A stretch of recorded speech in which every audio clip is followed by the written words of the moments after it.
Hello, everyone. Hello, Masterpiece. Hey, it's Elder Peace to you. Yes, we hope everybody's doing well tonight. Here in frozen Tennessee, we're still getting ice and snow and stuff, so that's fun. How about where you're at, Masterpiece? How's the weather? It's been cold and snowy, so yeah. Cold and snowy. Well, we're planning on having a real good time tonight. Once again, if you're looking for the absolute most polished podcast, this may or may not be it, but we're just planning on having a good time. We're going to bring people into the studio as we can. And so the topic today is missionary manipulation. And I'm pretty excited about this. So, Masterpiece, today I went to Lowe's to get some lumber. Uh-huh. I go there about once once a day. But as I was standing in the checkout, this dude came up and he said, "Hey, Bible story?" And I didn't hear what he said. I said, "Excuse me?" He said, "Bible story." And he was handing me this. So I was like, "Yeah, sure." So I was just kind of thinking, oh, that's cool. This is like his missionary method or whatever. And so I got reading through it, and it starts off. If this was your life, and it's got this guy, he's all stressed out. It's got like money sign and cars and sports and hammers. Yeah, that hammer is definitely my life. And it goes through heaven or hell. Which one are you going to? And there's some cartoons. The Mormons have started in up with the cartoons here lately, and just at the very end, it says, I would encourage you to where was it? To find a church where the King James Bible is believed, follow your Savior in believer's baptism, make time to read the Bible. So I thought that was pretty cool. We got a little missionary moment today. Yeah, yeah. So the term tracting came from missionaries handing out tracts just like that back in the old Okay. days. Yeah, well, we on my mission, we definitely did a lot of handing out little pamphlets and things like that. What about you? We didn't do a whole lot of handing out pamphlets. We would mostly the only pamphlets we ever handed out were when we would give them a discussion, and we'd have certain pamphlets for each discussion. So we didn't Okay. have the "I'm a Mormon" pass along cards. We didn't have those, and they didn't supply us with products that we could just pass around. I see. So let's see here. Here was our our little thumbnail. I don't see your pipe in hand. I'm feeling a little gypped. Oh, I could. It was against the word of wisdom. So, but I can. No, I've got it but right here. oh, you've got it. Okay. Well, this guy's got it lit up, but that's okay. We'll give you a pass on that. What do you have on your pocket there? Does that say masterpiece? It says elder, and then my white marker kind of died out on me, so that just says elder yo. That's about as far as it goes. Well, I've got my tag right here. It's written in another language, so you might not understand it, but it does say Elder Hinckley. Let me share a couple of. I have a Korean and a Laotian tags Oh, too. okay. Well, I definitely wouldn't understand those. I served in Alaska, but I was in an Asian area for 9 months, so I got a Korean tag and a Laotian tag. Oh, wow. Okay. Well, I was going to share just a couple pictures from my mission here. Okay, here we go. So here was I'm me. That's me in the middle with the guitar. Oh, How nice. about that? Sweet. And let's see, not that. Oh, this was a couple buddies. I'm there in the middle again. Uh, Argentine food. That was the best part about it. Teaching the family there, and so yeah, that was a couple of Elder Hinckley. I looked through your Facebook. I couldn't find any of you. I have a whole bunch of them. So on my the Alaska Anchorage mission for President Gifford, when he passed away, one of the missionaries created this group to kind of commemorate his life and trying to bring everybody in as a Facebook group, and then he put me in charge of it. So I'm maintaining a Facebook group for all the missionaries as an ex-Mormon. So it's kind of a little bit of irony there, but I have a lot of pictures that I've posted there. Nice. Um, let's see. So I had my mission journal here. I was reading through it a second ago. That was interesting. So we're talking about missionary manipulation, and I had one other thing to share. This has been going around quite a bit here lately. Have you seen this kind of stuff where missionaries are getting on? I think it's mostly like kind of like Facebook Marketplace type places, I think. And they're like, "Hey, we've got a free master class available." Have you seen some of that stuff? I have seen a couple. Yeah. Apparently, it's super popular now. Missionaries are offering a master class on, in this case, it was how to hear God's voice and receive his answers. So I don't know. I feel like that kind of strikes me as a little bit manipulative, if you will. Just to call it a master class instead of, just doing good old fashioned, introduce yourself as a missionary or whatever. How do you feel about that? There's always people going to find some ways to spread the church. So whatever they do, that's fine. Yeah. Okay, well, for our viewers, there's about 23 people on right now, and we're going to try to go for about an hour and a half or so. We want to invite people to come into the studio, and I was thinking we would kind of do it sporadically. Master Peace has prepared some slides, and we're going to go through those and comment. But I thought I would go ahead and put the link in the chat, and we would ask for people to keep your stories relatively short. We don't have time for a 30-minute story, but if you would like to come into the studio and share a minute or two or so about either how you were taught in a manipulative way, or maybe how you use some of these different tactics on your mission, or however this topic applies to you. Are you good with that, Master Peace? Yeah, that sounds good. Okay. Well, we'll get into your slides.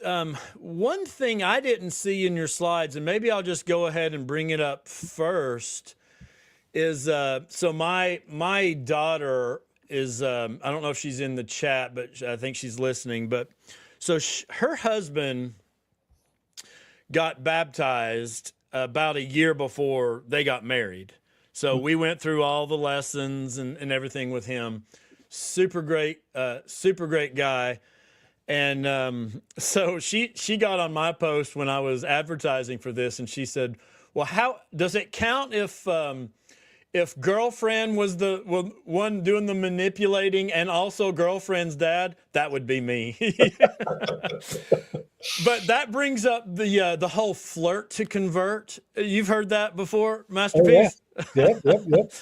And so I'm just going to go ahead and say it. I know my wife's in the chat, and she might hit me, but I'll go ahead and say that in the case of my son-in-law, he was taught by sister missionaries, and let me just say, they were very attractive. They were very attractive in that case. So I don't know if that's manipulative or not, but it definitely did not hurt his teaching experience to have them share. And if they're in the chat, or maybe my wife will get in here and give me crap for saying that. But hey, I'm all about speaking truth, right? That's right. All right, Master Peace, why don't you take us through? Let me find a good. Hold on. Oh, did you want access? I can give you access to that. So I did pull up a couple of quick pictures real fast. Oh, okay. Let's do that. Let me see what I'm doing here. Okay. There. Is this you? That's me at Walmart in Wasilla, Alaska. In Alaska. Okay. Let's see. Let's see. That's me at the Iditarod race. They had police sitting there, kind of guard as a security, and they let me hop in the back seat and get a picture. Did you get to teach anyone other than Ronald there? I didn't teach anyone else than Ronald at this Walmart. So, but I have a picture of me somewhere preaching to a moose.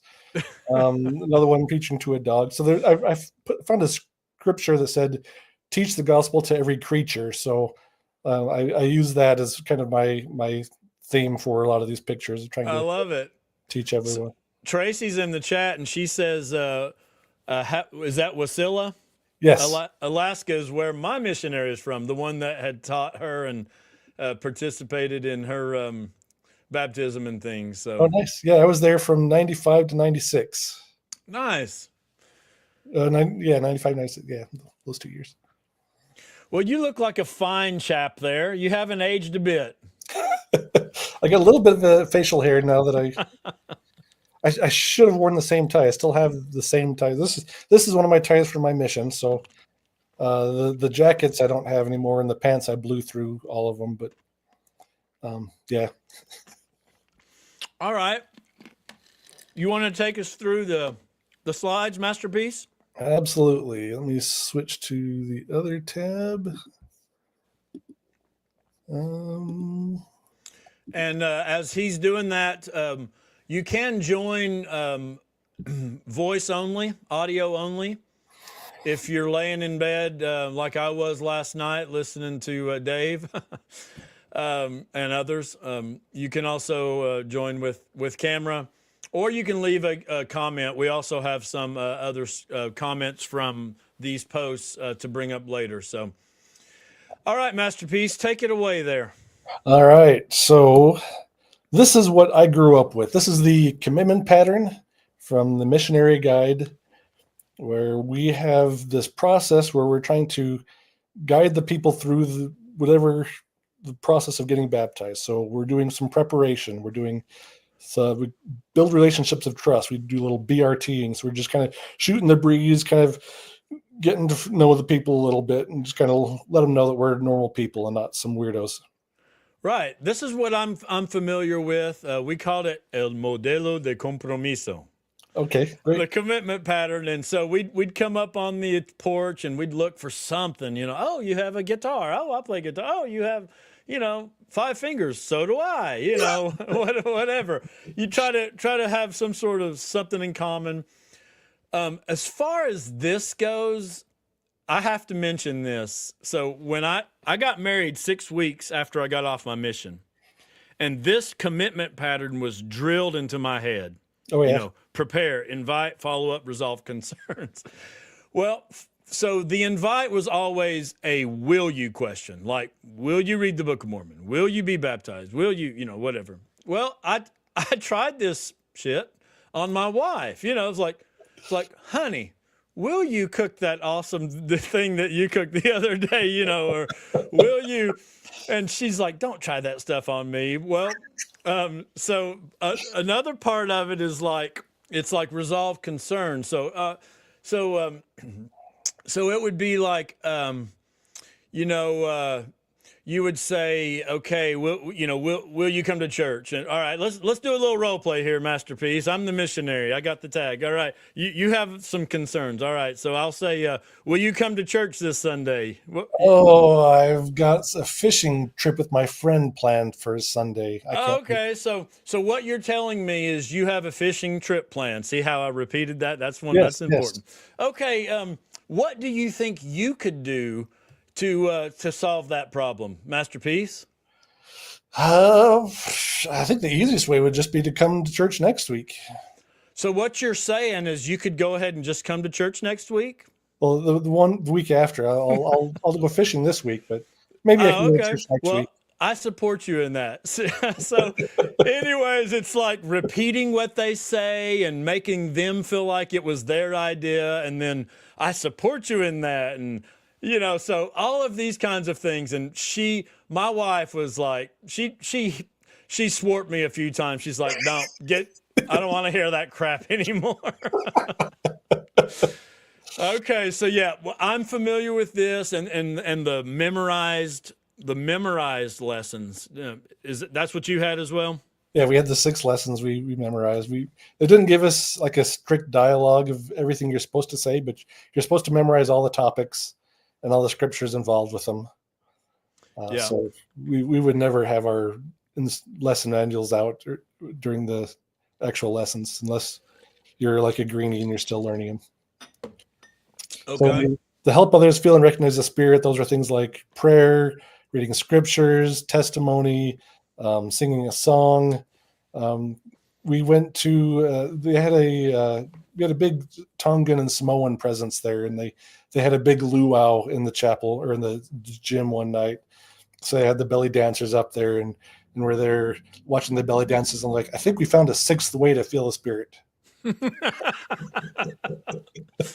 Well, if it's anything like a couple belly dancing things I've seen, I would probably say that's a beneficial way to feel something. Yep. All right. Well, the good old commitment pattern. Probably most of the people in the chat are familiar with this. I see people saying, "Yep, yeah, that's what we did." This guy says missionaries are simply self-funded, door-to-door fairy tale book salesmen. All right. What else you got, Masterpiece? All right. So I was looking through at the baseball baptism document that D. Michael Quinn wrote, and he gave some interesting history kind of leading up to this that I thought would be interesting to kind of explain kind of where things are at with the manual that I found. So let's explain the baseball baptisms. I know I've heard John DeLynn talk about that, and that was something that he sort of spoke out about. I understand from his mission that was kind of a prevalent thing. Can you kind of do these slides get into what that is, or should we summarize it? Let's summarize it. I didn't get the slides because it would go into a lot more than I wanted to cover with this. My understanding. They call it the baseball baptisms. This has been done in many different sports or many different scenarios, but basically it's just getting a group of kids together, to play or do something, and baptizing them all at the end, and with hardly any parental knowledge, getting their names and getting them on the rolls. I mean, that's just it's very numbers driven. It's like doesn't seem like there's much integrity in doing this sort of thing. It's just all about, making other people think what a good mission or missionary you are. I mean, that's my understanding. Is that about right? Yeah. So this happened under the instruction of Henry D. Moyle. He came called to the first presidency in 1959, and he decided he was going to build a ton of new chapels. So there was going to be a huge growth in church.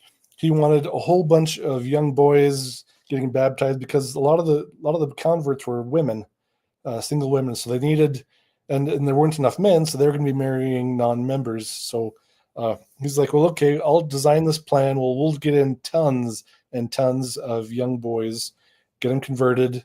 We'll just kind of play baseball. So in England, they were baptizing thousands each month. It was insane. So they were just kind of getting the kids were excited, like, oh, American baseball. This sounds like a real fun thing. We got some Americans here, and they're going to teach us how to baseball. They'll set up some leagues. And so they would just set up all these teams and then baptize them all. They didn't really worry entirely if they were 8 years old or not. There were some 7-year-olds getting baptized in there as well.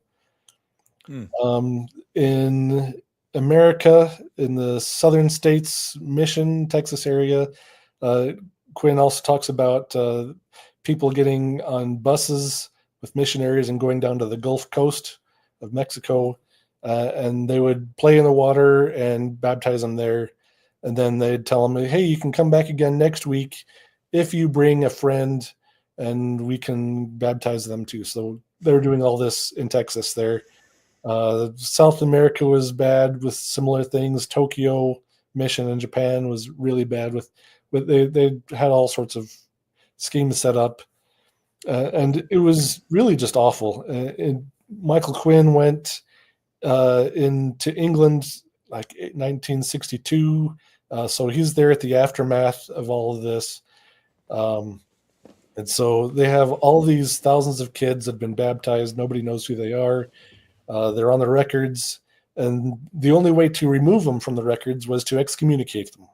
Mm. So he would go. His job was to go through and track down all these people that had been baptized, see if they wanted to be stay in the church, and if not, they had to excommunicate them. So excommunication is like a really, really bad thing to do in Catholic Church or Anglican Church. That's only reserved for the worst of the worst people.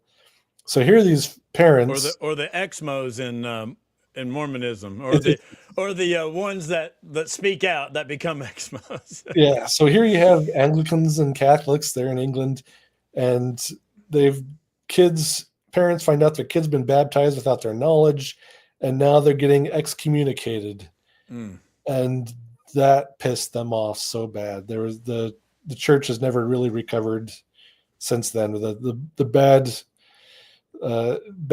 attitude that was left there from this endeavor. Okay. But he was not Michael, the Moyle. So he's got this idea of we're going to build all these chapels, we're going to have all these converts, we'll have all this tithing funds coming in. He spent like $8 million over budget than from the previous year on building all these chapels in England. Okay. And so he's expecting all of these new converts to bring in the tithing funds to pay for everything. So they got to get everybody converted. But the converts he was doing wasn't really turning into tithing results. He convinced the president at the time, McKay, to stop sharing the financial records anymore. So this led to the downfall of the church covering up all of their finances. They stopped having any transparency with finances because of this over here in England. I knew there was a time that we were sharing, we were transparent, and then all of a sudden we weren't. So that corresponds with this time then. Yes. Okay. So that was Moyle's building campaign that overspent things, and he didn't want to be criticized for spending more money than they had. Mm. Um, So these slides are also saying that during this time that the missionaries went to the memorized lessons. Isn't that right? Yeah, so they had like 14 or 15 lessons in this previous system they used in the 50s. I found missionary handbooks from the 40s or 30s, and they didn't have like memorized lessons. They had a lot of materials they could read and just how to teach and everything. But in the 50s, they came up with a system to kind of walk you through on how to do a standard lesson procedure. Yeah. But they wanted to do these faster. 15 lessons takes too long. They need to get these people in and converted and quickly. Yep. So we had the six memorized lessons. Probably most people in the chat will say, "Oh yeah, we had six," and we had to pass them off in the MTC. It's like so and so's got four passed off, and he's only got three. So it was kind of like a competition. But yep, you had to memorize them all. Of course, learning a new language, that I guess that helped in that part because you could just memorize what to say. But yeah, I never did really like that. I didn't like. We were asked to stay pretty much right with it, and there were so many times it felt like we were just saying it to say it. Like, I need to do this differently, but we weren't really given that latitude. it was stick to the program, and I didn't like that. Yeah, so the program that they used, it's called the Uniform System of Teaching Investigators, came through in 1961, and that lasted to the early 70s, and they switched to a 7-lesson system of a unified system to teach families, and then in the late 80s they came to the missionary guide that we used in the 90s and stuff. So 88 is when they switched to that missionary guide version. So somebody's asking, what are they doing now? And I know fairly recently, I don't know when, but they got away from this memorized lesson thing. So in 2004 they switched to a Preach My Gospel manual, and I have some examples of that in here. And then in 2023 they come out with a new version of the Preach My Gospel, and I kind of compare a couple of statements in there. Okay. It's showing you kind of where they're going now. So, All right. Before you go on, Masterpiece, just because we have about twice as many people on, let me just go ahead and mention again that we will welcome anyone into the studio to share a quick story about any sort of manipulation method used. And so you don't have to wait till the end. We'll bring, one in now, one in later, and just kind of work you in. So the link is in the chat. So go ahead, Masterpiece. yeah, so this 1961 version, in the very first discussion, they're trying to get people committed to baptize. So it says, when you come to know in your own heart that this is true, will you be baptized by someone who has the priesthood? So they're having these direct will you questions way back in the 60s. And this is going to be a part of a standard sales technique. So I've got some examples of things that were teaching people how to do. It was a very big sales driven style approach that they were doing all these things. So they learned this will you thing, commitment pattern type of idea from these sales techniques. Yeah, the will you, yeah, that was driven in the ground. It was always you have to ask the open end, or the not really open end, the yes or no will you question. So, well, they still use will you questions in Preach My Gospel 2004 and in 2023, but they've changed how they're doing it in both places. So we'll kind of see a progression of things. Well, Masterpiece, will you continue with your slides? Yes, thank you very much. So here at this bottom paragraph, it says goals, quotas, comparative charts, incentives, material rewards, and deadlines were among the well-known salesmanship techniques that Henry D. Moyle made part of the church's worldwide missionary work. Equally important was Moyle's emphasis on baptizing young males whom he expected to become tithe-paying breadwinners and heads of LDS families.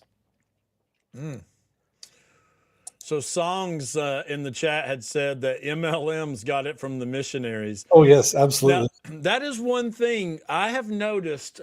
Y'all can tell me in the chat, but ex-mission or RMs or whatever missionaries make fantastic. What is it? Security system salesman. The pesticide salesman, shingles, siding, any windows. Oh, really? Okay. And then even the diet stuff. I know there's a lot of or the tastefully simple type stuff, the kitchen shit. So yeah, Mormons are great for all this stuff. So I found this in a handbook that was made for the Eastern Atlantic States Mission. So there wasn't this is great. There wasn't a unified handbook for everybody at this time. So I found one binder for the Western states. This one is just specifically for the Eastern Atlantic states. So had this fabulous thing on closing the deal.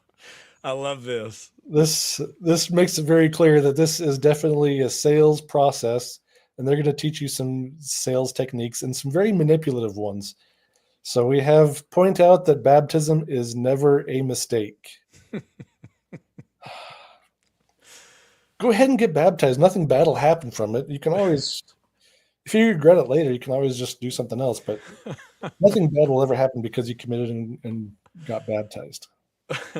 I was just thinking it has nothing to do with what you're talking about, but there was a super duper old lady that got baptized. Honestly, she probably should not have been in the water, but we had put a chair in there because she wanted like support the whole time, and we could just like just like tip the chair back, you know. Oh man. But maybe in that case it was a mistake to ever get her wet. I don't think she ever recovered from that. There was a recent convert in one of the wards in Wasilla I was in. She had been a lifelong smoker and had lung cancer or some throat cancer. And so they had to cut a hole in her throat so she could still breathe. And she always wore a shawl over this hole, got to help it keep it warmer in the wintertime or whatever. But when she got baptized, she had to put a cork in her neck, let her down into the water, and take her back up and pull the cork back out so she could breathe. Oh my gosh. Okay, well, sometimes you got to put a cork in it. Yes. All right, what else you got? Okay, number 4, express your love. I'll do anything to make you a member of the church. What can I do to help? Anything. This is an awful approach, but it sounds to me like something you would hear in some Mormon missionary porno. That you kind of lead up to that. And it's like this is not a good approach, but that's what was on there. I'll do anything to get you baptized. Just say it. Yeah. Okay, well, yeah. What else you got? This 5-1 is pretty manipulative too. Assuming you're going to be baptized, how do you feel? Describe the joy awaiting the investigator as a member. Just get baptized. You'll feel so good. It'll be so nice. Make the suggestion. You know it's true. I suggest you be baptized Saturday night. What is your full name? This kind of stuff about I was just hearing it today on the Mormon stories that got played today. I can't remember the couple's name. It was an awesome episode, but this whole asking people to be baptized on the first, when you first meet them, that is super manipulative. I mean, just I know the rationale. I used to rationalize it, and justify it, and like, well, it doesn't matter if they feel it's true, then that's a good time to do it. But that's hogwash. Come on. I mean, They don't know enough, they don't know enough at that point. And we have Elder Ballard on record as saying, we don't know where missionaries got this idea of challenging people to be baptized on their first discussion. And we want them to have informed knowledge before they make that commitment. I'm like, it's right here in all of your manuals. Yes. And you were in charge of the missionary program producing these manuals, so don't give us that. Yeah. I mean, people are pointing out, missionaries are still doing this. I see in one of your slides, it says something like, say something like this, brothers or whoever, we're having a baptism next week. You're not. We all know you're not having a baptism, but say, we're having a baptism next week. Will you prepare to be baptized? That was still in our missionary training material when I was in the 90s. So we still had used those words. Yeah. Ruth says the devil has power over cold feet. Everybody knows that. Yeah, 10 was super manipulative. That was like one of the worst ones. Let's see. Let them know it is the devil that doesn't want them to get baptized. That is why they get cold feet. Oh. And this kind of approach is still used a lot. That Satan's getting a hold of their heart. Satan's getting them. They're getting antied. We would tell our investigators once they commit to baptism or when they're getting closer, they're going to have all these horrible things trying to lead them away, and that's Satan trying to get them to stop being baptized. So it was still there in the 90s when I was there. Even we didn't get this exact lesson, but we knew we were supposed to say that. Yeah. Yeah, I don't like that. I mean, why could it not just be that either they're not ready or maybe they found out some of the shit, you know? I mean, it has nothing to do with the boogeyman. Yeah. 14, I really didn't like this one either. You're a little mixed up and confused, aren't you, Brother Brown? Just who is the author of confusion? Is God. God wants you to be baptized. Yeah. This is bad. Once again, you know, on this side of things, there's nothing that bugs me more than claiming we know what God's will or intentions or whatever is. And Yeah. I see it not only in our church. The other day, something come across from a Baptist church up the road, and this preacher it was this real high energy, music in the background, and he was like, God told me the other day that this part of the country will be the part of the country that leads into the second. And I'm just like, God told you. Like, explain to me what you mean by God told me. Like, Yep. I think I have an idea what you mean. What you mean is you had a thought and you ascribe that to God telling you, therefore you're going to say God told me. Once again, very manipulative. Yeah. Okay, so this is what I found from the Western States Mission Handbook from 1966. So the one on the left side would be helping you plan your days and your schedule. And like the last line, remember the successful salesman rule: the night before and the man next door. So you're planning the night before, you're getting people close to you, all these different ways that you can use your time effectively. Where if something doesn't work out, you've got contingency plans, and you're always finding ways to be helpful and find someone new to talk to. So yeah, so they're talking about the salesman rule, and then this one on the right hand side is from the district leader's handbook, teaching you how to run your district meetings and suggestions for things to do for them. And one of them is salesmanship tapes. So he wants you to be bringing in some ideas on how you can be better salesmen, and they want those as your material for training.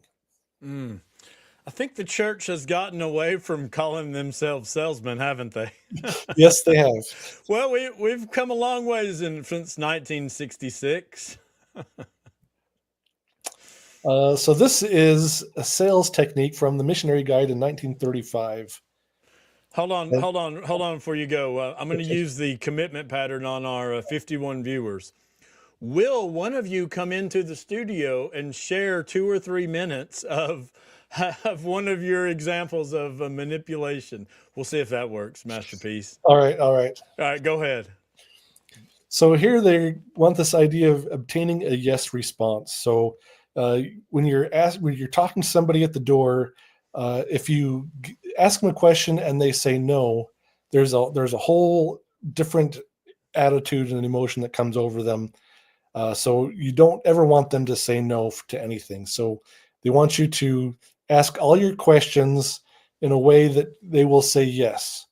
And so here's an example dialogue. Good morning, Mr. A. I am Elder Blank, a representative of the Church of Jesus Christ of Latter-day Saints. It may seem strange to you that we come to the homes of good Christian people who believe in the teachings of Jesus Christ, tell them about our religion. Let me be Mr. A, Perfect. Masterpiece. All right, it certainly does. But since we are doing this work without compensation, that is, we receive no money for either our time or for our expenses, it would seem either very foolish on our part, or else we have an important message. Yes, that's true. As an intelligent American citizen, it's important to use flattery too. I'm sure that you could decide whether there is any merit in what we say. Yes. Since Mormonism is rapidly becoming one of the most important social and religious problems, I think it's in programs, in the United States, and one which progressive people are interesting themselves, you will probably be glad to spend a few minutes time with me. You will, yeah, I love that part. You will probably be glad to spend a few minutes time with me. Oh my gosh. Did this shit work? I don't know, but they I used it mean, in I'll 1935. admit it. I do like it when my wife says yes, yes, yes. But I don't. I don't know. I don't know about all this stuff. They kept this one in the 1937 guide as well. So it's fun watching kind of the progression of information that they move from guide to guide. Ginger says that this is absolutely 100% a good salesman tactic. Okay. And there was another comment earlier that said, from Beyond Belief, that said, we've been meeting with the J Dubs for 8 months and they still haven't used any pressure or any of these manipulative tactics. That's interesting. If it's been doing for months and they're still not a member, then it's not a very effective sales technique. You got to get these guys moving. You got to keep them progressing. If your investigators are stagnant, then it's not worth it. Okay, so we're gonna contrast a little bit from the '60s to the '90s now. Is that what we're doing? Yeah. So in the '60s, here's some advice they're giving on how Mormon members can share the gospel. So I'll be the member, you be the friend. Oh, okay. So, how much do you know about the Mormon Church? Oh, not much. Why? How would you like to know more? Why, yes, I would. Yeah, right. That never The young happens. fellows from the church are coming over to my home tomorrow evening. Bring your wife and come over. You will enjoy it. Okay, first of all, they're probably not, because after this, he's going to go track them down and get them to. But yeah, bring your wife and come over. You will enjoy it. All right. So the question there was, how much do you know about the Mormon Church? So that's their suggested approach here. In the missionary guide from the 90s, on the way to an appointment, two missionaries board a bus and sit next to a man who's reading a paper. As they sit down, the man glances up and then goes back to his paper. Less effective approaches. Missionary thinks, I don't want to be rude. I better not interrupt this man. Correct answer. Yes. Polite missionary. Or, excuse me, sir, we are missionaries for the Church of Jesus Christ of Latter-day Saints. What do you know about our church? That's less effective. So what was good in the 60s is now less effective in the 90s. I see. I want to know from someone that has, that they can say, you know what, I got baptized, and I remember that this was sort of like how I was found. One of the approaches we were recommended to use was ask the question, do you like to read? And then provide the Book of Mormon. Hey, we got a book for you. Would you like to read this? And like nowadays, most people don't read, so I can't imagine that's a very effective approach. Some areas we went to, you're like, do you know how to read? Okay, so we're going to the 2004s to 23, huh? Yeah, so someone was commenting that in chapter 10 of Preach My Gospel had some really manipulative stuff in there. So I was looking through and kind of comparing what was there in 2004, and some of the same material was there, but they changed it a little bit. So in 2004, and I found this one was an ugly statement. We all make mistakes in life, and these mistakes create feelings of guilt and shame. These feelings cannot be relieved without repentance and forgiveness. They can be fully healed through the atonement of Christ. So this is making the problem and then selling the solution. So we're going to tell you to feel bad about all these things, and then you can only feel better through the atonement of Christ. Yeah, that's another theme that came up in that podcast today. Kind of almost create the problem, but then offer that you're the only one that has the solution. So they softened it a little bit in 2023. We all make mistakes, which can create feelings of guilt and shame and regret. So not all mistakes are going to create feelings of guilt and shame, but they can. So, and I've screwed up on things that I feel bad about. So, but I don't think that it's going to be better by praying about it. I need to try to do better myself. Mm-hmm. So, but these feelings will go away only as you repent and seek forgiveness. So at least it's not every mistake you make is going to lead to guilt and shame. So yeah, I like what Garrick says here, that he didn't do this manipulative crap. He says, I prefer fishing with a net, not a pole. So yeah. I guess not everyone had to do this stuff. Go ahead, Masterpiece. 2004. As you accept our message, and you will learn how to make covenants or promises with God. You will learn to make changes to bring your lives closer in harmony with his teachings.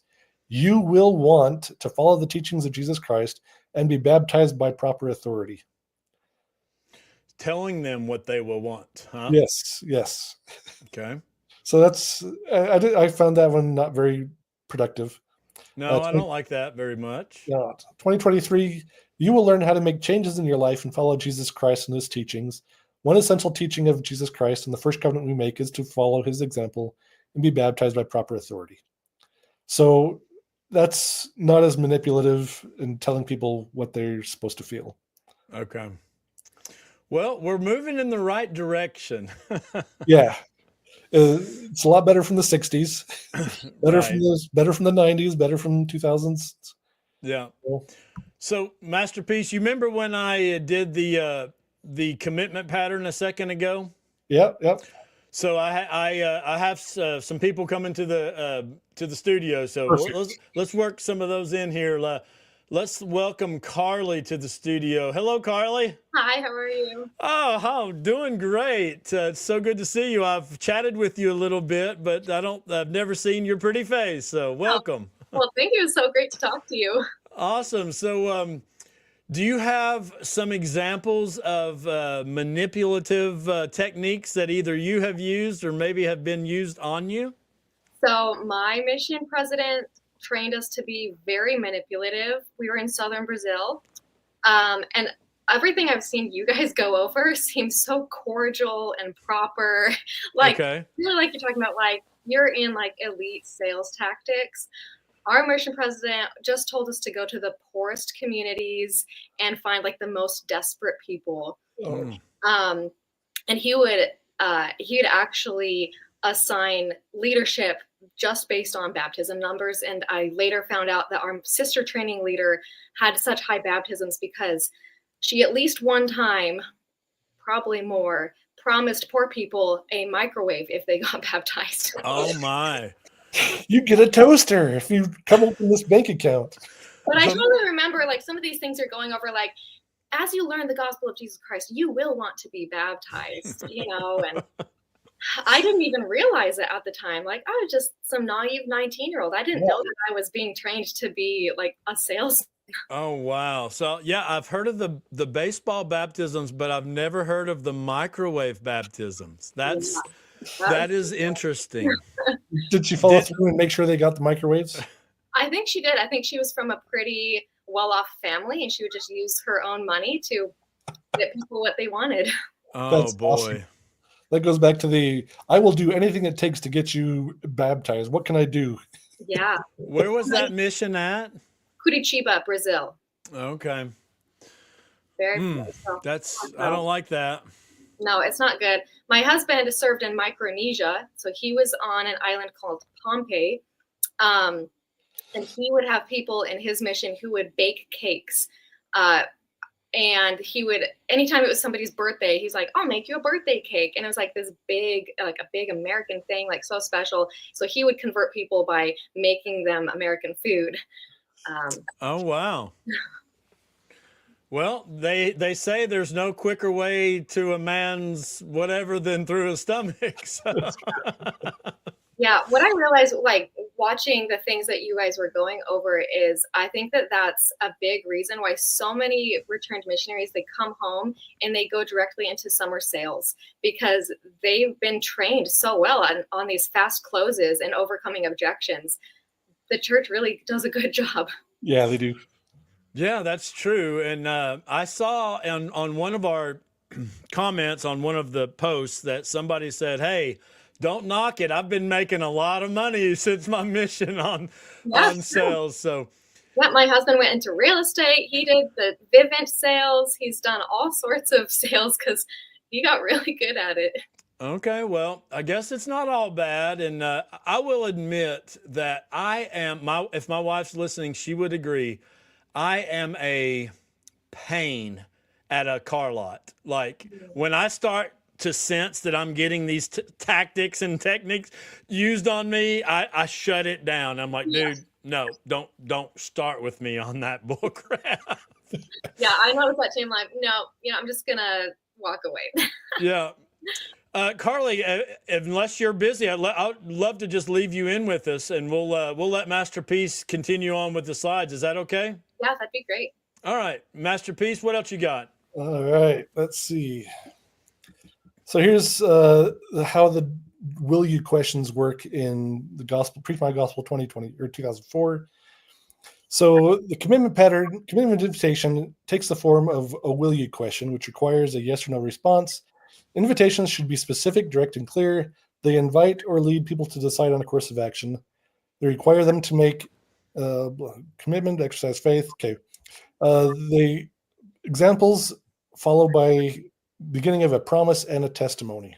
So that's a new part for the Preach My Gospel. So before we would just ask, will you come to church this Sunday? But now it's like, will you read this pamphlet before a visit tomorrow at 7 p.m.? I know that doing so will ... and I testify that the Book of Mormon is ... Yeah, we were taught and told to make promises in the name of Jesus. I promise you that if you do this, and that's kind of bold. Yeah, so this rubs me the wrong way. I don't like this promising things that you don't really, you're making promises you can't keep that are outside of your ability to follow. And I don't like commitment patterns, trying to get people to commit to certain goals of how many people you're going to baptize or whatever. And it's completely outside of your control. I'm like, will you commit to baptizing 3 people this month? Like, no, I can't make that happen. As far as that goes, with the what's that? Where you're supposed to set a goal. If anyone was on a mission, you had to set baptism goals. I always hated that because, let's say the goal was going to be 5 people this month or something. It's like, you know what? I would be like, put me down for 100. I'm going to try to baptize 100. I know we only did 1 last month and 1 the month before, but I'm going to try to baptize 100, and whatever I get, I get. I never like, oh, I don't know. Let me see. I'm going to go with 2 this week. It's like, no, put me down for 100. I won't make it probably, but that's what I'm going to try to do. Exactly. Hey, and then also real quick, I like what Song said here. She says, I heard that is why the church is having success in African countries, promising they can use Wi-Fi in the building, promising help in finding jobs, meals after lunch. It works for people in need. Yeah, that's actually not funny, and I don't like that. That's what the missionaries are doing. I hope that's not true. Yeah. Go ahead, Master Peace. So yeah, if I'm going to do a commitment, I wanted something that I can control. Like, I will tract 10 hours this week, or I will knock on X number of doors. Give me something that I control. Don't make me commit to something that other people have to do, because that doesn't work. I hated those. I'd like to share on that for a minute. Of course. We always had like a minimum expectation to have like 1 at least a week. If we didn't have a baptism a week, like, we were pretty shamed. Of course it didn't always happen, but like, we were all shamed if we didn't have a baptism that week. And so at one point I started just carrying around a baptismal slip, the whole like interview thing that the elders would have to fill out before the baptism. For some reason, I just had it in my Bible case. And we had come across this teenager. He was pretty young, maybe only 13, but he had just started coming to church activities because that's where his friends were. And we had just found out where he lived, and his parents ended up actually being less active. Like, they had left the church years ago, and they're like, oh my gosh, my son is now like going to this church, like, of his own accord. And so we pressured them into signing the slip. I just had it on hand. And it was a Saturday night. I was like, we don't have any baptisms. It's the end of the month. And I had them sign the slip right there, and he was baptized the next morning. Wow. And like, of course, like, I'm talking about this now, I'm like, I feel terrible. I hope he's doing okay now. But like my mission president heard about that, and he had me get up at the next zone conference and like tell about this thing. Like, I'm like getting a training now. Like, everybody should be carrying around baptismal slips so they can sign it on the spot. It's terrible. Yeah. That reminds me of a story my brother shared. I went to Argentina, and my brother, who's 10 years younger, went to Argentina. But this was a very faith promoting story, sort of like you just told. He apparently filled the font without having anybody to be baptized and ended up baptizing someone in the font. Oh my gosh, we've had stories like that too. Not me. That same sister training leader, I guess they had planned a baptism for someone and they didn't show up. But they just went out to the street and said, we're going to find someone to baptize right now. And they just saw somebody walking down the sidewalk. Hey, do you want to play baseball? It's like, hey, like, what are you going through right now? They're like, well, I need to go find a job. They're like, come in this church building and get baptized and you'll find a job tomorrow. Oh my They got gosh. baptized. I don't know if they ever found a job, but they got baptized. Okay, Master Peace, you have some more to share there? I forgot to go back on this one on number 7. So you guys have your baptismal recommend book. So you fill it out. This makes it official when you put their name in the recommend book. But it says never go past the 4th discussion without having that commitment for baptism. And when I went and looked at the commitments for after that, like the 6th discussion is where they first bring up tithing. So you're committing to get baptized before you know that you're supposed to be paying 10% of your income for the church. So that made it kind of icky to me because you're committing to stuff that you don't even know that you're committing to. Right. So that was a bad taste there.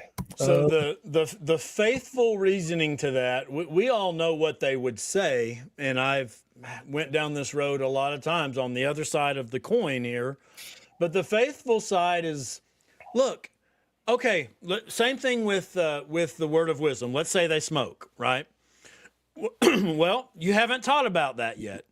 But the faithful side would say, but it doesn't matter because once they get the testimony of, whatever, the church or the Book of Mormon or whatever, then that is what would help them, in that case, pay tithing or, quit smoking or whatever. But now I just see it as simply a manipulative way.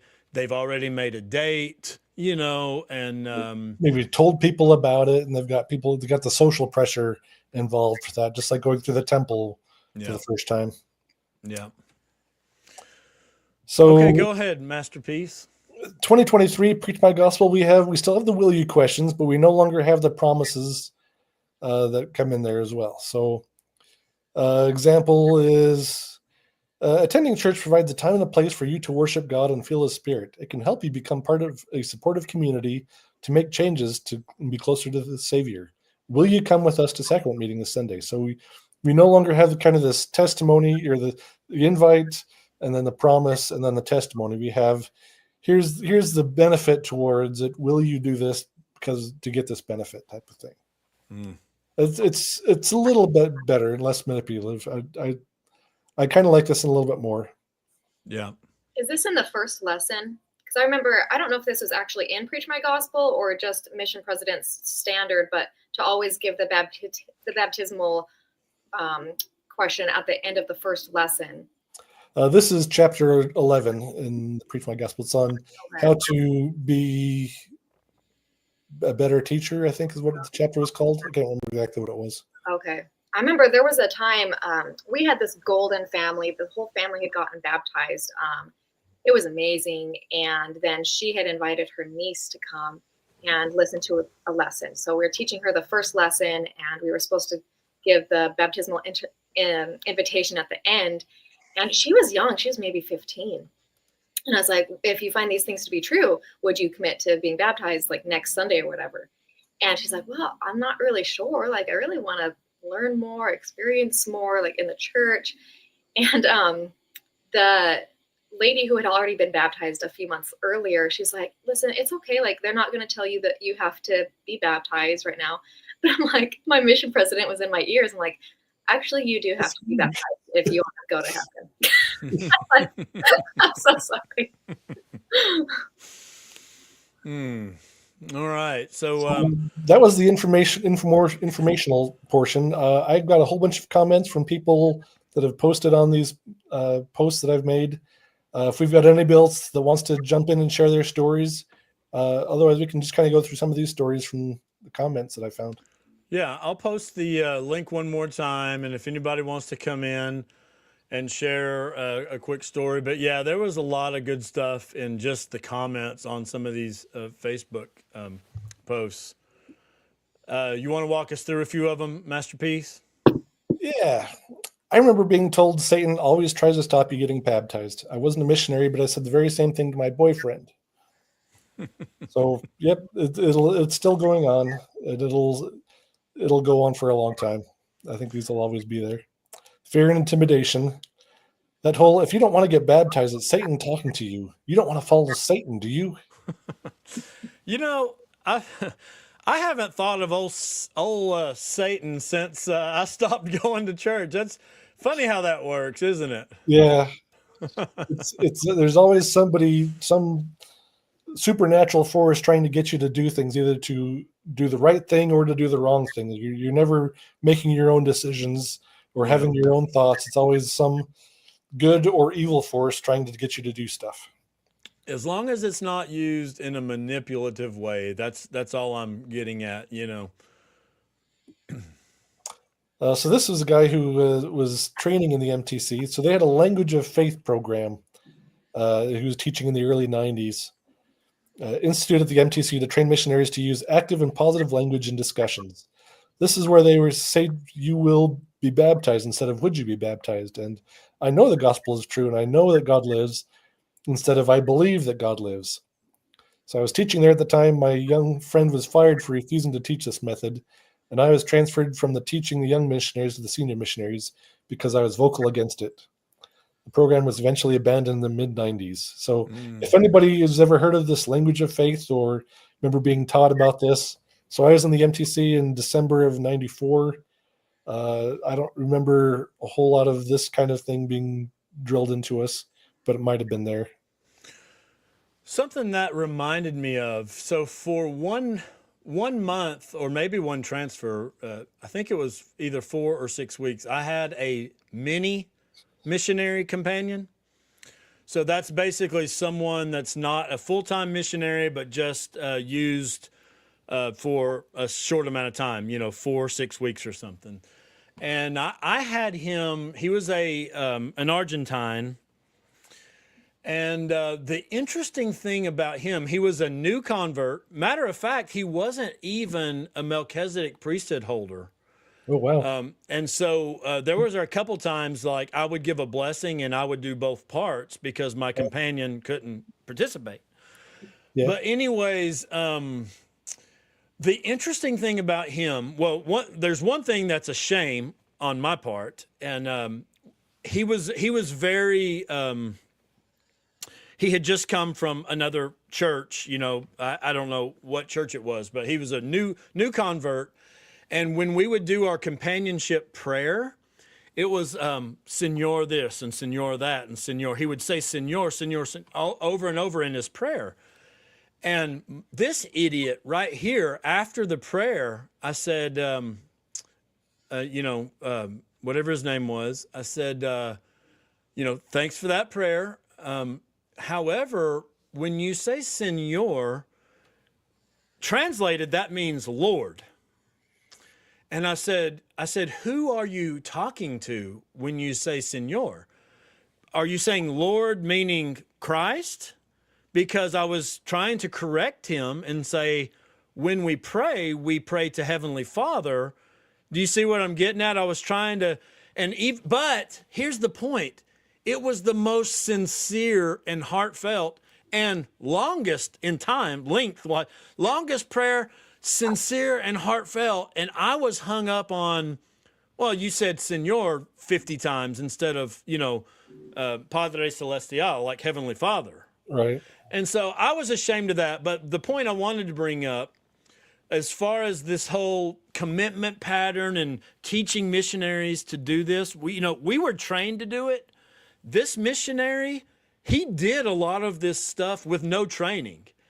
And just because he was caught up in the moment, and he would be like, will you do this? And, and I always thought that was cool. At the time, I thought, oh, he must be inspired by the Holy Ghost, because he's, so we actually had someone come into the studio. We'll see if she has a story or two to share, if that's okay, real quick, Masterpiece. Yep. Let me take that down and welcome Tracy. Hello, Tracy. Hi, can you guys hear me? We can. Yeah. You sound great. You look great. So do you have some story to share about a manipulative missionary, or maybe you were one? What's the story? Okay, so I've just got to say, as I'm listening to you all, and I'm gonna chastise all of you for a second. Okay. I'm used to this. Yes, you are. This is not funny. Yeah. Yeah. It's terrible. it's terrible. Yeah. I'm sitting here listening to this, and I'm literally tearing up. Yeah. I'm like, oh my God. First of all, I was so taken. Seriously, I made a comment like Elder Hatley, who is from Alaska, who I love. I named my youngest child after him. We're going to have a talk. I'm not laughing. We can either cry or we can laugh at it, and it's. I know, it's like, I feel like laughing is our trauma response. Right, Yes. right. And I do understand that. But as a convert, that this was used on me. Yeah. Like, do you understand that my family stopped talking to me? Mhm. I had to give up literally everything to join the church. And now I'm hearing these one-liners. I feel so stupid. Yeah, I get that, and I agree with you. I don't know that it was ever necessarily meant in a manipulative way. I think most missionaries use this commitment pattern, in a sincere way. So I don't want to make excuses for it. I know your missionary loved you. Yes, and I still and I do love him, but I do want to talk about this Yeah. with him privately. I don't. And I think Still that attending? Is he still a member? Do you know? he is, yes. He actually watched, I did an interview with Nathan about 3 weeks ago, and he watched it, and he was messaging me while he was watching it. And he said, oh my gosh, this makes me miss you so much. There you are. I remember the story, like I remember all the things, but I guess that I'm going to have to deal with this the same way I've dealt with Nathan. Just, he was brainwashed. He really was doing what he thought was right. But it is hard for me, especially listening. Like, I'm sitting here doing a puzzle with my husband, and I've got you guys over here on the side, and you're saying these things, and I'm like, oh my God, that's what was said to me. And then you guys are laughing, and I'm like, it's not funny. Yeah, Well, I'm I think- so sorry that you were on the other side of that. Yeah. I'm truly sorry. Like, I know from my experience, I'm like laughing now, which is, like I said, I think it's a trauma response. It's hard to like talk about it without just always feeling like staying in a guilt and shame cycle. But when I came home from my mission, like when I was on my mission, I did it with good intentions. Like, we believed that our mission president was inspired by God. So we took his advice, we did what he said. And then when I came home, I could think my own thoughts, and I was like so distressed. Like, what I did was not okay. Like, all these people that I baptized probably shouldn't have been baptized. I felt so terrible. I repented. Like, I was praying every night, asking God for for forgiveness for what I did as a missionary for at least 1 or 2 years. Like, I felt so bad for doing this. I think this Chuck person brings out a really good point, and he says, hey, we were also wait, that's not it. You're also manipulated. Yeah, we were also manipulated. So, you know, Right. And I do see that now. And I know that, I mean, I can't speak for the three of you, but I know that my missionary, like, he saved up money and like he went at a big sacrifice to himself. I believe that he, and still does believe that he actually was saving my soul. Yeah.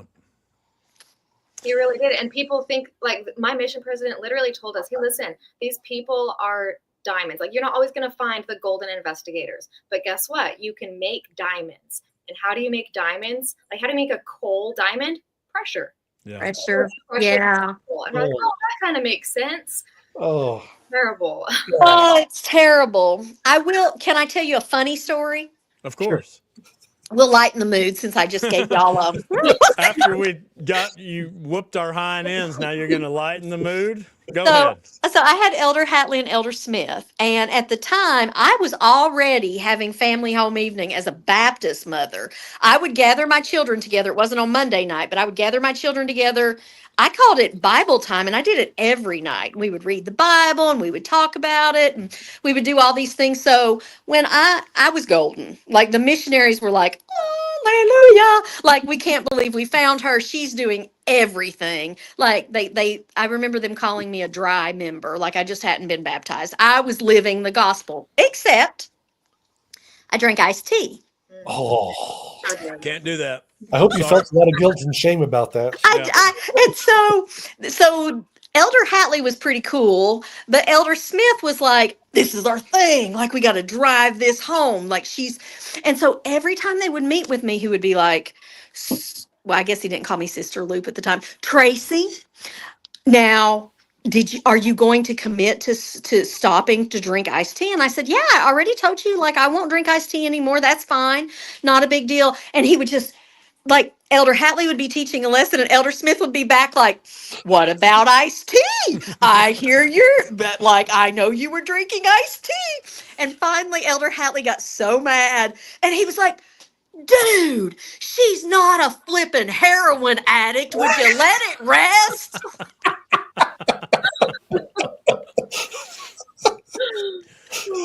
That's funny because that also came up in that podcast today that Mormon Stories had on. The dude that got interviewed, he on his mission got an iced tea, and his companion was like, Elder, what are you doing? He's like, chill out, man. It's in Arizona. I remember I would drink chai tea, but I didn't know that chai was black tea. Like, I just didn't know. I drank it for years. Okay. Shame on you. All right. Of course, Tracy and Carly, you guys are absolutely welcome to stay. We welcome anyone else to come in. Obviously, you guys can go if you need to. Masterpiece. go. Yep. See you, Tracy. Masterpiece. You want to read a few more of those messages you got? Yeah, I'll skip around a little bit. So this one at the bottom here, 2004. After using the commitment pattern, I had investigators say, I don't feel like this is my choice. Are you trying to manipulate me into being baptized before I'm ready with these questions? He caught on. He did. So there was someone a little more astute than a lot of the other ones. Let's see. Songs is saying many people would fight you over sweet tea in the South. And she also had said, she's like, Tracy, I get what you're saying. But us members didn't know what was happening to us either. Yeah, my family was a convert too. So lots of good comments in the chat. Go ahead, Masterpiece. I served at the same time. The worst was when we used the manipulation pattern, will you get baptized on? And then we knelt in prayer until they said yes. I had a companion do this all the time. It was so horrible. I can't imagine just sitting there kneeling for however long it takes to get them to commit to baptism. That just seems like a horrible approach. Wow. Let's see. Oh, this is one of my favorites. Let's get you baptized. How about Saturday? What was your name again? Yeah, this sounds like an RM asking a girl to marry him at BYU. Will you marry me next Thursday at 5 p.m. at the Provo Temple? If so, what's your full name so I can write it down? Oh my And then gosh. one of my friends replied, "That's kind of how I was proposed to, and I did get married too. Rather like the 7 brides for 7 brothers." All right, I gotta share this story. So, all of these "will you" questions reminds me of proposing. Obviously, the "will you marry me." I proposed. Let me think. Yeah, I proposed officially at my now wife's bridal shower because I was on my mission, and we got married 6 weeks after. And so I realized someone said, you actually haven't officially proposed yet. I was like, oh. So she was having a get together, which was her bridal shower. And so I proposed the same night as her bridal shower. I says, "Will you marry me?" And she's like, "No." I'm like, "Well, we're having a party tonight, so you might as well do it." I used the commitment pattern all over her. Yeah. All right, what else you got? Okay, closing the deal. This made me tear up. My whole life was just to close a deal for a corporation. What a gut punch.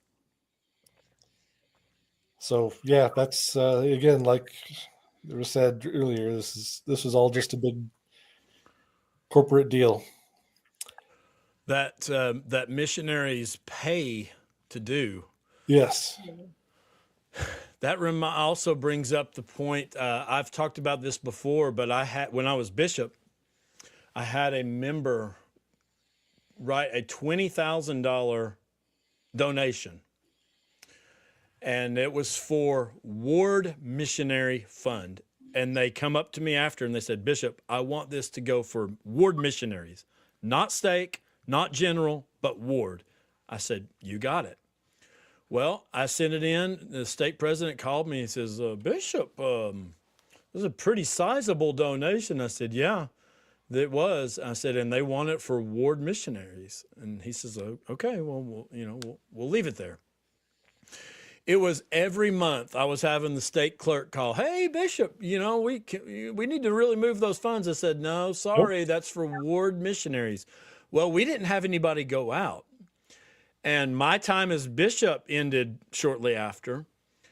And I don't know this for sure, for 100%, but I'm about 98% sure that money is long gone. And we haven't sent out any missionaries. And so they were constantly asking for it. We've had 2 bishops since then. And so, that money's just wherever. But, these people, I mean, I worked and saved and, as far as I know, paid for my mission, or maybe mom and dad paid some, I don't know. But paying to get out here and be what kind of seems like salesmen. And it's actually really sad because we say that we volunteer our time to be missionaries, but there's not many volunteer positions that require like a $400 payment per month. Like, we're not volunteers, like we paid to be there. Yeah. Right. There was a statement in the 1935 or 1937 manual that says, make sure that we want the missionaries to use their own intelligent thoughts and ideas to ingenuity, and they're not being forced, they're volunteers, and just kind of making this very clear that they're there because they want to be, and that they should have the freedom to use their own ingenuity in doing this their missionary work. And I'm like, you will not find this in any modern missionary pamphlet instructions. They do not want people to realize they have some choice as to being there or not. They will hang on to their passports or whatever to make sure they don't go home. Yeah. Yeah, that is true. The mission office had my passport. I just assumed it was for safekeeping, and I guess it probably is, but it certainly does make a missionary. You can't leave. Yeah. And I won't bring up any details right now, but I've been talking to someone whose missionary got severely hurt on their mission, Mm. stabbed. And so we might be bringing you some more details on that. But missionaries, give up a lot, pay for it, and then get put into these situations where it's just a manipulative, kind of like numbers-based thing. And the numbers thing always just tore me up. It never felt right. Yeah. And I knew that, we're a church of, that, what is that? In the first order, law of heaven is, Obedience. obedience, and that there's order.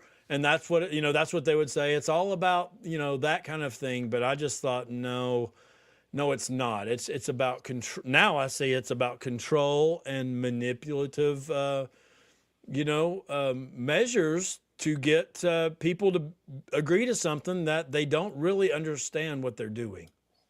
Yeah. What else do you have? All right, this bottom one here. You're a little mixed up and confused, aren't you? That statement from the 60s one. You know who says that? Abusers. Telling investigators that are questioning the church that they are mixed up and confused is a deliberate attempt to cause a person to question their own judgment. This is textbook gaslighting. I think that's why so many people who have experienced abuse, like narcissistic abuse, whether in their own family growing up or in some relationship, they're so prone to joining the church because they already doubt themselves. They don't trust their own intuition. They believe that their own thoughts are wrong most of the time. Like, they're very susceptible to that sort of manipulation. Yeah. Let me mention one more time, since we have, once again, we have a considerable amount, more people on right now. We welcome anyone to come into the studio. Right there is the link. So there's about 70 people on now. So if you have a example of some manipulative effort, either that was used on you or maybe you did it as a teacher or missionary, you're welcome to come in and talk about it for a sec. Go ahead, Masterpiece. Yeah, we got about 10 minutes left before I got to need to go. Yeah. I hated the manipulation phrase of the commitment pattern, will you? It got used as a guilt-inducing tool by mission leadership. Elder, will you commit to the Lord that you and your companion will find the elect in your area and bring them to baptism? Will you was viewed as a near mythical phrase that was impossible to escape. It put you under covenant and bound to the Lord to assist you in his work. Yeah, it's using the covenant word, that's just because a 19-year-old asks you, will you do something? It's not necessarily putting you in a covenant with the Lord. Right. OMG, yes. I ran into a guy that served in the same mission as me over a decade later, as I was still struggling and had already left, but was still juggling guilt over leaving and questioning my decision. And he straight up looked at me in the eye and dropped that, will you commit coming back and going to the church weekly, while gorilla gripping my hand and not letting go. He was a commissioned officer and I was an NCO, so added levels of manipulation. I lied and said yes, but that was the crystallizing moment where I no longer felt guilt or second-guessed myself over leaving the church. Wow. So this direct will you stuff still permeates the culture, and people will grab onto it and still use it long after their mission lives. Yeah. We use that all the time. In our first lesson, we would ask them first to come to church that Sunday. And our standard was they go to church one Sunday, the next Sunday they're baptized after church. So we first just get them to commit to come check out the church. And then if they come a second time, we've already pressured them to be there. And it's kind of like the temple situation. Your whole family's there, like all these people are there, like they've started making friends, and now they're here in the situation. The font is full, and they were like, hey, you're going to jump in, right? Like, they're under so much pressure. I've always found it interesting that the bishop has, or the ward, anyone in the ward, they have no say-so about who gets baptized, right? It's the missionaries and the district leader or zone leader or whoever. And then it's kind of like, there y'all go, enjoy, have at it. Yeah. And then, I see on the other side of it, I see the wisdom in it, or at least I used to, where it's like, well, you don't want the wards being able to select who they'll allow until they're, that kind of becomes sort of cliquey or culty or whatever. But at the same time, you don't want these missionaries that just come along and baptize whoever, they try to put some measures in place with the interviews and things, but, simple yes or no questions is all it is. So, there's just so many problems with that. Every ward I've ever seen looks about like this on the rolls, and you guys can comment. Maybe 150 people, maybe, active, and 600 on the rolls. Is that sort of what you guys have seen? Yeah. Yeah. Yeah, we've seen that. Yeah, and out of those 600, you just, you wonder, well, how many of those were just pushed through in a manipulative way for baptism? And I got to think that a large portion of them were. Oh, yeah. Yeah. I know in my mission, we actually had some bishops and maybe other authorities who they noticed this huge problem. Like when we got there, our mission, I think there was 33 missions in Brazil, and we were the lowest baptizing. And so when my mission president came in, he and I actually got there the same transfer, brand new.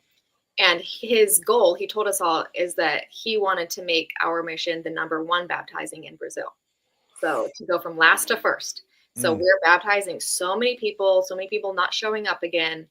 And some bishops really took an issue with that. Obviously, they noticed the problem. And I know at least one missionary wrote, I think the first presidency talking about it, and some bishops, I think, had complained.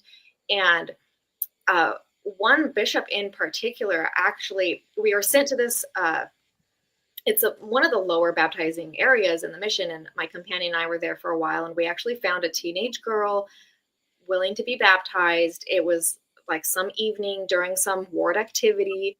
And she had been interviewed, by the elders and whatnot, like she should. But then the bishop, since he was there for the ward activity, he's like, listen, I want to talk to her too. And he did like a bishop's interview with her and convinced her to wait. He's like, you know what? Like, I think that, you're young, and I think you should keep coming if you want to come. I think you should learn more, but I don't think that you should be baptized tonight. Like, please come back and keep learning until you're really, really ready.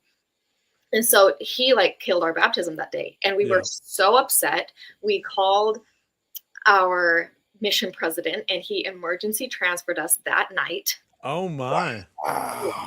And he sent some very low baptizing missionaries who wouldn't really do anything. And I think that bishop requested, we don't even want missionaries. Like, you're damaging our ward. Wow. And there had been so many complaints like that they ended up sending, I think it was Elder Renlund, to our mission. And he came and chastised the whole mission. He's like, you're baptizing too many people too fast. Your 2-week standard has to be extended to at least 3 weeks. You need to go visit all the people you've baptized and get them back to church. It's not the ward's job. That's your job. And the whole time he's talking, my mission president and the APs are just behind him, fuming, like red face. You could see, they're so mad. Wow. Okay. Masterpiece, I know you're about to have to go. Do you want to see if there's any other of those comments you want to bring out? Yeah, there's one last one I want to get through here. This is why Mormons are so passive aggressive. They get manipulated into things they don't want to do, so they respond with passive aggressive resistance like you did. Instead of saying no, you say yes with no intention of following through. And I expect that happens quite a lot. Which kind of brings up the whole fake and phoniness that you see in Mormonism a lot, whether it's with your bishop because you know what you have to say to not get in trouble, or in this case with the missionaries or whatever. or where you're just going to, sure, I'll do that, but you're not going to follow through. So, I think there's a lot of fake and phoniness that this breeds, Yeah. and that's a problem. Yeah, it's true. There's a lot of passive aggression or just not knowing how to say no. That's why so many people take You on. can't say no. Yeah, we don't know how to say no. Don't know how to set a boundary. I don't think you learn to set boundaries until you kind of become more on the Exmo side. And then you have to, Yep. you have to say, nope, you can't talk to me that way or whatever, especially with your family. Can you imagine if, when you were a bishop, if you invite someone to come in for a meeting, did you ever have anyone say no to you? Or how would you have felt when somebody did say no? Like about a calling or something? Or just say, just in general? Just come in and meet with me. Like, no, I'm not going to do that. Did you experience that or? Not really. I mentioned in the last thing we did in the bishop's thing, I had one person say, "Can I meet with you?" They asked me, and I said, "Sure." And she said, "Oh my gosh," she said, "Why do you always have that stupid look on your face?" This was the look I had. Is this a stupid look? Yeah, maybe it is. But her name was Erin. I'll say it, Erin Carlson. And she did not like me, but that's not really what you're asking. But no, I saw my role as bishop as speaking for the Lord. And I expected, if I would have said, I didn't do this a lot. Like, we're going to call Sister so-and-so up to bear her testimony on the spot. I did it a couple times. I tried not to do that much, but I did, feel like I was representing the Lord, and I expected the members to treat me that way. And I see this a lot in people that are struggling. They're on their way out of the church, and the bishop is calling them in and wants to talk to them. And we're like, you can say no. And they're like, what? This is like a completely foreign idea to them. Like, I don't have to agree to this. I don't have to do what they tell me to do. This is a completely mind-blowing idea that they can say no and they don't have to do just because the bishop tells them they have to. Yeah. I was on my way out of the church and I still couldn't say no to a calling. Like, my husband and I had been teaching the 9-year-olds. And when we started not feeling right about the church, the things that they were having us teach, all these 9-year-olds are all saying like, yeah, we just got baptized last year, basically because my parents told me to. And we're like, we can't do this anymore. And so we asked to be released. And he's like, okay, that's fine. And there was a good excuse. I had a new baby, but they were a little bit worried about us. Like, especially since COVID, we'd started camping more on the weekends. Like, we felt so much closer to God camping. So we're like, we don't feel bad skipping church. And so we asked to be released. And then they were like worrying about us, that we might be slipping away. And so the Relief Society president reached out and said, hey, would you accept a calling as the assistant to the Relief Society assistant? I was the assistant to the assistant. And I was like, I still couldn't say no. I was like, sure, I'll give it my last little effort. And it was, I don't know why I couldn't say no. I'll tell you why you couldn't say no, because she used the commitment pattern on you. It was so bad. And then I felt really bad because the assistant was like a young long, just like me. She had little babies, and she really wanted an assistant to the assistant, really just to help with the newsletter. But I told her, like, I was running a business, like an online business at the same time. I'm like, hey, listen, like, I agreed to do this not knowing what you wanted me to do. And like, every time I open my computer, it's just like anxiety because of my online business. Like, I don't want to do computer stuff. And she's like, oh, okay, great. So I took on other responsibilities. But I ended up finally, like, we weren't going to church anymore. We decided we're finally going to stop going and we're going to leave. And I requested to meet with the bishop to be released. And I was already drinking coffee on my way there. My friend dropped me off I didn't go to church that morning, but my neighbor, I was going to lunch with her that Sunday. I was like, hey, just drop me off. I can talk to this bishop really quick, drink my coffee. I run in, asked to be released, and then we went to lunch. Nice. Awesome. Master Peace, I know you your time is probably up. Is that right? Yep, I got to go. Okay, I'll let you go. We may be done. I just wanted to give anybody one last chance to jump in, but thank you for your slides and for showing us how all of this has evolved over the years. It's been really interesting. Yeah, it's been fun. It's been awful, but it's been fun. Okay, take care, Master Peace. All right, bye. All right. Carly, it's just me and you here, but I think we're about done. I wanted to see if anyone else had any quick stories. I was going to see if maybe my son-in-law would jump on here, but his story, I told you that the sister missionaries were super cute, and they were. So yeah. I don't know how much that played in. Of course, he was dating my daughter, so I'm sure he would say, oh, no, that had nothing to do with it. Yeah. Those particular missionaries, they would like go running in the morning, and I would see them running around. I was like, wow, that's different, and but I know part of his story, and they've made a big outline because John had talked to him about interviewing them on Mormon Stories, and I know part of his story is just the fact that the missionaries, like, it was going to really create some problems with his dad, with his family. Yeah. And he felt like the missionaries, like, totally downplayed that, like, that doesn't matter. And it was almost like, so you're saying that this is worth, this big riff in the family. And of course, I don't want to put words into his mouth or, portray anything on him, but I know that was a feeling I got, that they were only interested in really getting him baptized. And yeah. Oh, it doesn't matter like what it ruins in your life, like family relationships, all those things don't matter. What matters is you committing to Jesus and our church version of Jesus. I'm sure I know I probably used this verse, and I'm sure others did too. Like, Jesus didn't come to bring peace. He came with a sword, and it's like, he's going to divide children from their mothers and fathers and stuff. Like, there's a whole verse talking about that. But like, yeah, listen, that's going to happen when you join the true church, but you got to forget all of them because our church is worth it. Like, it's the right thing to do. Yeah.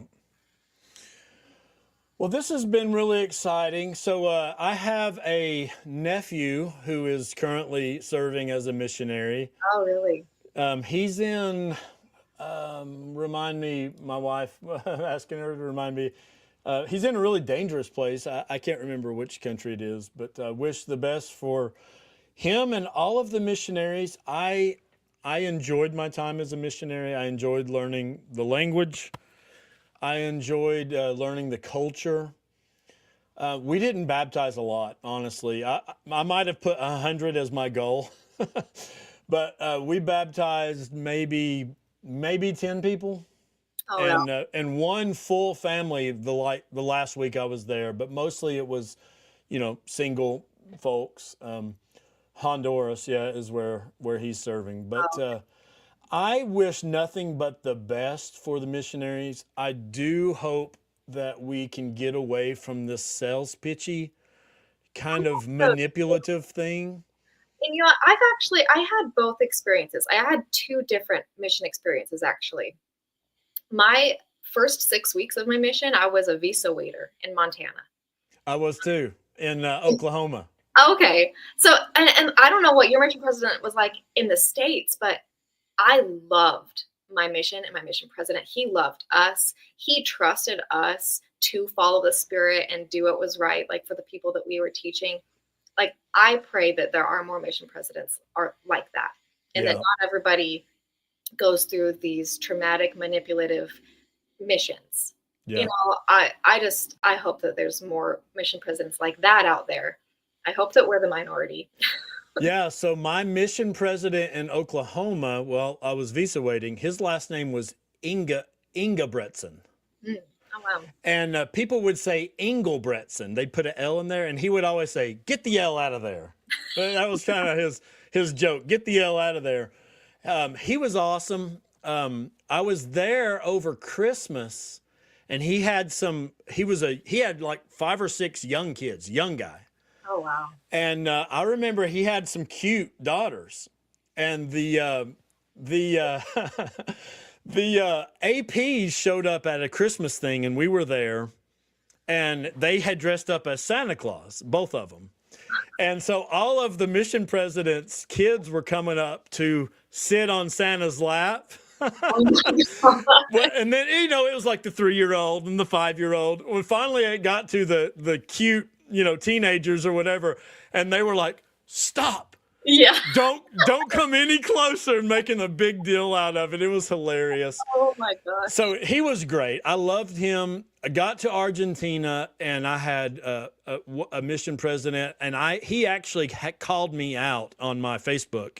If somebody scrolls back, you'll see he got on there and basically said, you're a disgrace, Oh, man. because he had been reading what I've been going through the past couple of years. He was a letter of the law guy. You couldn't say, "Hey, President, there's this thing going on. I know it's outside of my area. Would it be okay, if we did that?" He all the time, like, "Nope, Yeah. letter of the law, nothing else." As soon as he went home, the one that came to replace him, totally different. I guess that would be okay. Spirit of the law. We don't want to make a habit out of that, but sure. So it was kind of different to see the two different ways, but. Regarding the topic we're talking about, nothing really ever changed as far as the tactics we were told to use. And I think the church is getting a lot better in not teaching these ways that are really dishonest. I think they are getting better. Trying to be a little bit more transparent, but I feel like their transparency is still a little gaslighty. Yeah. Like they're like, "Look, these are the temple covenants," but Right. they still don't tell you what actually goes on and like the real things that happen. Right. It's a little progressive, but still gaslighty. Yes. Well, Carly, this has been a great hour and 40 minutes. I'm so glad that you jumped on with us here. I hope maybe we can catch up again on a future episode. I'd love to hear more about you and your story. Yeah, that'd be great. And we're actually local here to Knoxville too. We're just on the west side, and Really? get together again. Yeah. I didn't know that.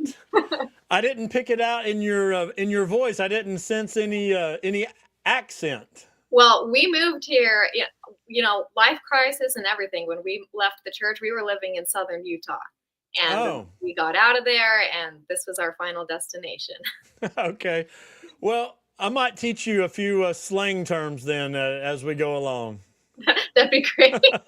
All right. Well, thank you. And thanks, everyone, for joining us. This has been Missionary Manipulation. Let's try to call it out when we see it and help the church to just be a little bit more honest and straightforward. I look forward to meeting and talking to a lot of you guys in the future. And with that, do you have any final words, Carly? That's about it. Thanks so much. All right. Well, I'm going to hit play. Thanks a lot, everyone. Okay, have a good